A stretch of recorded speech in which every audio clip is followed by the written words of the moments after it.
Coba deh kalian perhatiin sekeliling. Dari mulai nyalain blender buat bikin jus pagi-tagi, sampai koneksi wifi yang lagi kalian pakai sekarang buat dengerin materi ini, hampir semua kemudahan modern kita itu digerakin sama satu rahasia besar.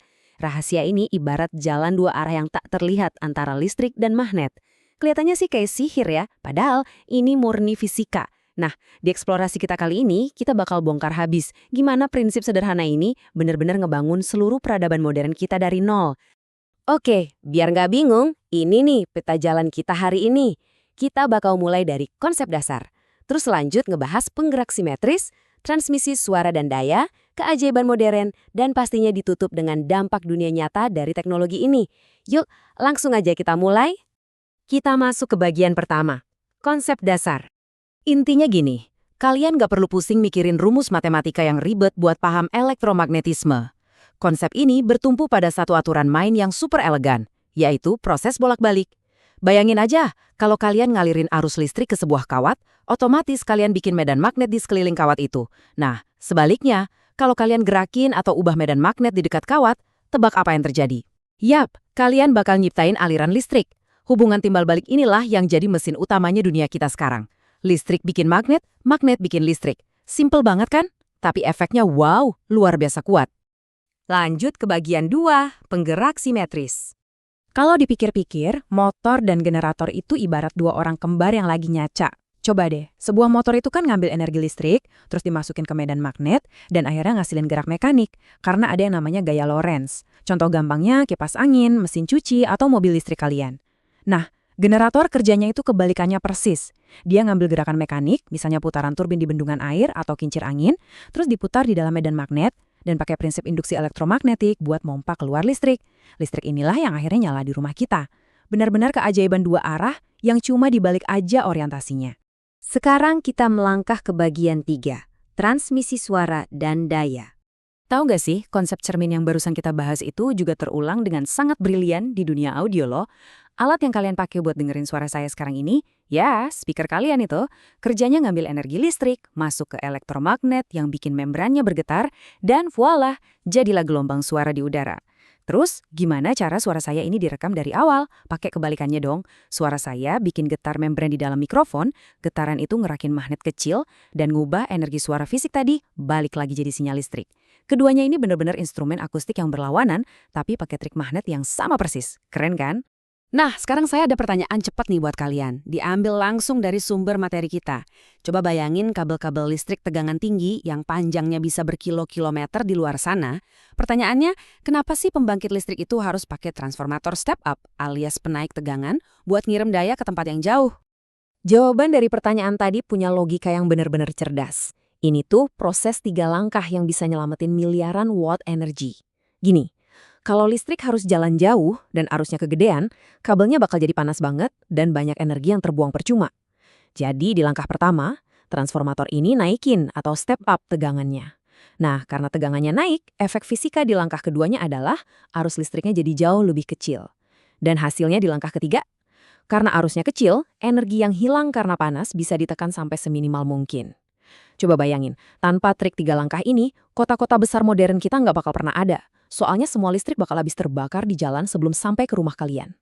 Nanti pas sudah dekat perumahan, baru deh transformator step down, nurunin lagi tegangannya biar aman kita pakai. Lanjut lagi ke bagian 4. Keajaiban modern. Si tangan tak terlihat ini beneran ada di mana-mana. Mulai dari hal simpel kayak bel listrik dan relay buat ngontrol mesin industri otomatis, sampai ke teknologi radar yang bisa ngelacak posisi pesawat terbang dan kapal laut pakai gelombang elektromagnetik. Bahkan koneksi wifi yang kalian pakai sekarang ini, itu murni bergantung sama gelombang radio dan gelombang mikro buat ngirim data. Semuanya ini adalah wujud nyata dari interaksi medan listrik dan magnet yang bikin hidup kita jauh lebih gampang tiap harinya. Tapi dari sekian banyak aplikasi, ada satu yang menurut saya paling krusial, apalagi di dunia medis, yaitu MRI atau Magnetic Resonance Imaging. Mesin ini tuh bener-bener penyelamat nyawa loh.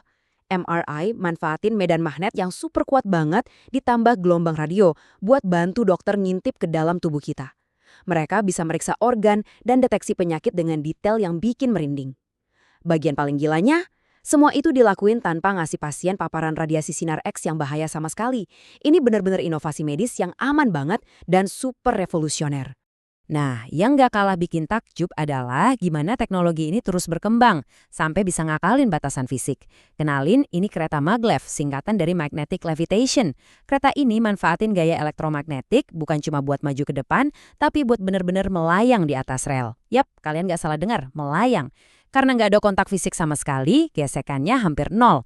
Hasilnya, kereta ini bisa melesat dengan kecepatan gila-gilaan, tapi tetap super stabil. Ini benar-benar potret nyata transportasi masa depan yang sepenuhnya ditarik dan didorong sama magnet. Dan akhirnya kita sampai di bagian 5, dampak dunia nyata. Sekarang, mari kita lihat lebih jernih berdasarkan materi sumber kita. Kita jelas nggak bisa menyangkal dampak positifnya yang masif. Elektromagnetisme ngebantu banget kerjaan fisik kita. Jadi fondasi buat komunikasi nirkabel zaman now, nyelamatin nyawa lewat MRI, dan meroketkan efisiensi industri. Tapi di sisi lain, ada kenyataan yang nggak bisa kita abaikan. Ada risiko kesehatan kalau kita terlalu banyak terpapar radiasi tanpa regulasi yang jelas. Terus kita juga sering banget ngadepin tantangan gangguan sinyal elektronik. Belum lagi lingkungan kita yang sekarang ini penuh sesak sama yang namanya polusi elektromagnetik. Dan mungkin yang paling nyata adalah kita udah ngebangun peradaban yang tingkat ketergantungannya sama teknologi udah masuk tahap yang ekstrim banget. Makanya fakta-fakta tadi ngebawa kita ke satu pemikiran akhir ini. Setelah kita bahas semuanya hari ini, dari cara motor dan generator saling bercermin, canggihnya MRI, sampai gimana listrik bisa dikirim lintas benua, saya pengen kalian coba lihat sekeliling ruangan kalian sekarang. Perhatiin gadget di tangan kalian, koneksi internet kalian, sampai lampu di atas kepala kalian. Pertanyaannya, apakah kita ini benar-benar udah menaklukkan dan menguasai kekuatan tak terlihat dari elektromagnetisme? Atau jangan-jangan, tanpa sadar kita justru udah merancang sebuah peradaban di mana kita nggak bakal bisa bertahan hidup, walaupun cuma sehari aja tanpa kekuatan ini? Wah, benar-benar teka-teki yang menantang buat direnungin ya. Terima kasih udah ngikutin eksplorasi materi kita kali ini, dan teruslah penasaran dengan gimana dunia di sekitar kalian bekerja.